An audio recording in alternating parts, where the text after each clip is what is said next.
Después del fracaso que supuso la edición número 23 de nuestro despliegue de la colección, que de todos modos os invito a ver porque era muy interesante, venimos con la edición número 24 con la espera de que nos salgan mejores jugadores.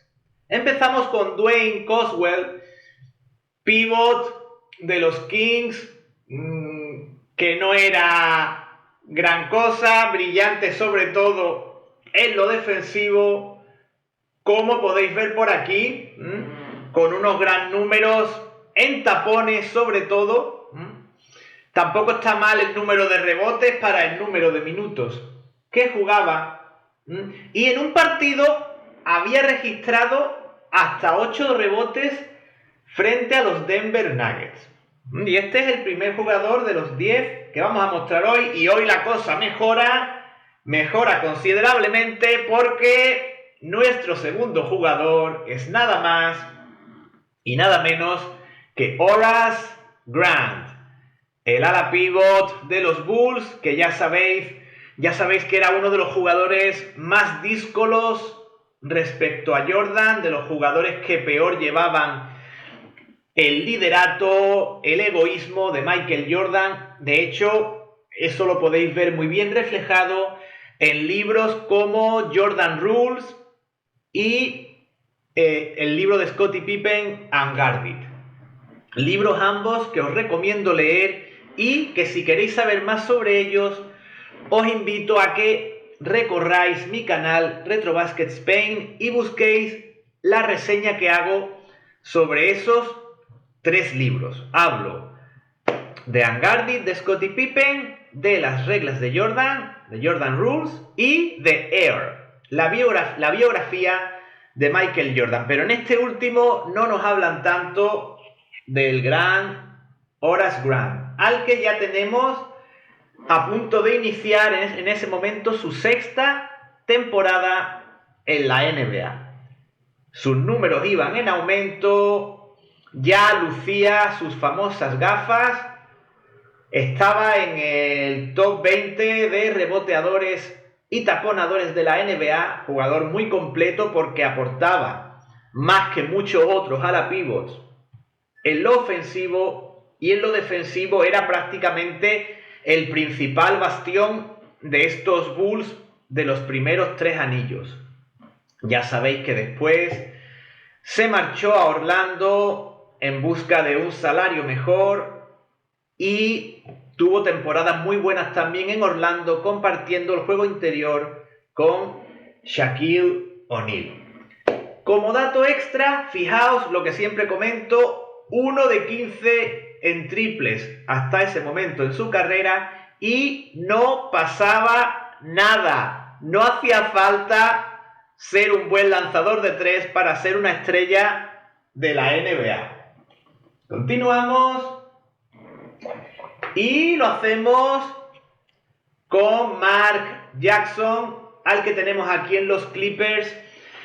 Ya sabéis que tras su marcha de los Knicks, marcha que me imagino que estaría relacionada con que fuera un jugador algo irregular, algo polémico, pero no por su calidad. No creo que tuviera que ver la marcha con su calidad y ni con la identificación que Jackson tenía con el equipo, pero de una manera o de otra se marchó a los Clippers y le costó trabajo volver a encontrar un equipo en el que asentarse y convertirse otra vez en un jugador importante. Vamos a ver la trasera de Mark Jackson y, como veis, esa irregularidad de la que hablamos queda patente en sus números. Una muy buena temporada para un base rookie, sobre todo teniendo en cuenta que estamos hablando de los New York Knicks, un equipo muy exigente, y esa segunda temporada de confirmación con esos casi 17 puntos por partido y un buen número de asistencias también, tanto en la primera temporada, que es excelente, se acerca a las 900, como en la segunda, en la cual consigue 619, pero jugando menos partidos. Vemos una tercera temporada en la que su rendimiento cae, una cuarta en la que cae más aún, y una quinta en la que se recupera, pero no es suficiente, y finalmente los Knicks deciden traspasar a este jugador de St. John's y nacido en Brooklyn, New York. Por tanto, su identificación con el equipo era máxima, con los Knicks. Proseguimos y lo hacemos, vamos a ver. Oh, la cosa hoy marcha mucho mejor que en la edición 24. Tenemos aquí a Dan Majerle en la segunda tarjeta que nos aparece en esta colección, ya que ese año participó en el All-Star Game. Por tanto, ya había aparecido en un vídeo anterior. Vídeo que os invito a ver, nuestros vídeos en los cuales mostramos las tarjetas conmemorativas del famoso All-Star Game en el que Magic Johnson nos deleitó a todos con su gran actuación. Vemos número 14 del draft, jugador procedente de Central Michigan y un jugador muy bueno tanto en lo defensivo como, si recordáis, en el lanzamiento de 3 puntos. Y de nuevo vemos que esa progresión siempre ascendente es lo que había traído como recompensa su participación en el último, en ese momento último All-Star. Continuamos, hoy la cosa está muy bien. Fijaos, tenemos aquí a Chuck Person, un poco frustrado o cariacontecido, diría yo, por su paso a los Timberwolves. Grandísimo lanzador de 3, de los primeros, volvemos a eso que comentamos otras veces, de los primeros grandes especialistas. Cuando estaba junto con Miller en los Pacers, era de los pocos equipos que tenía a 2 grandes cañoneros en el mismo equipo.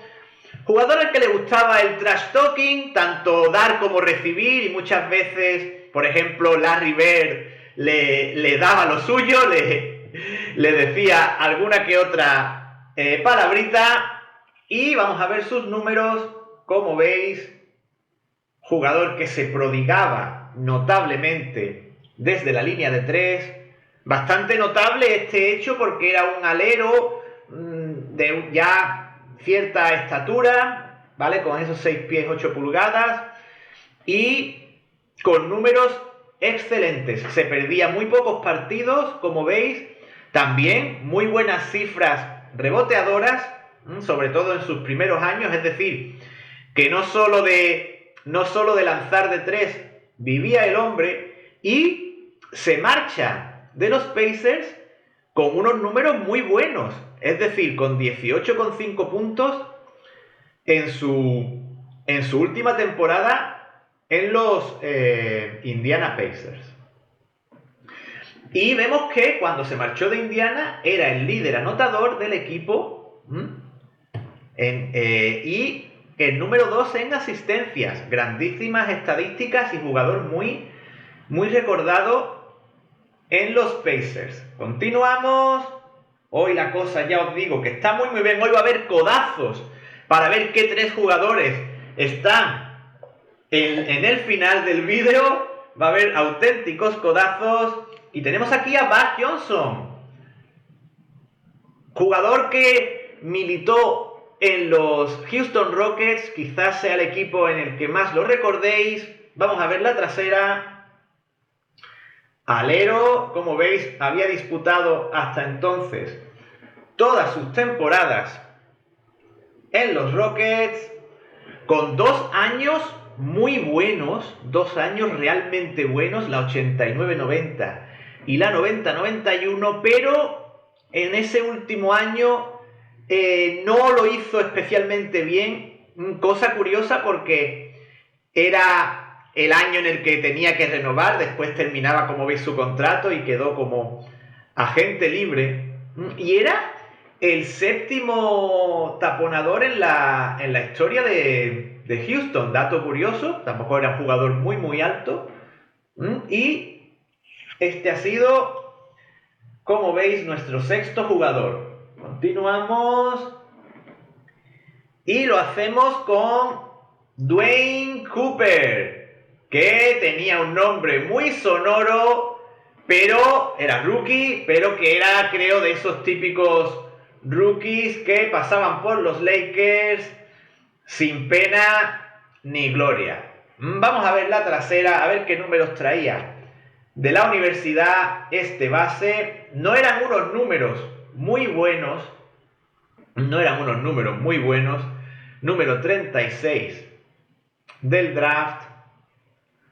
Se rompió el pie en su año junior, ya ese problema probablemente le lastró, y buscaba tener un papel sólido en los Lakers en años venideros, cosa que no ocurrió.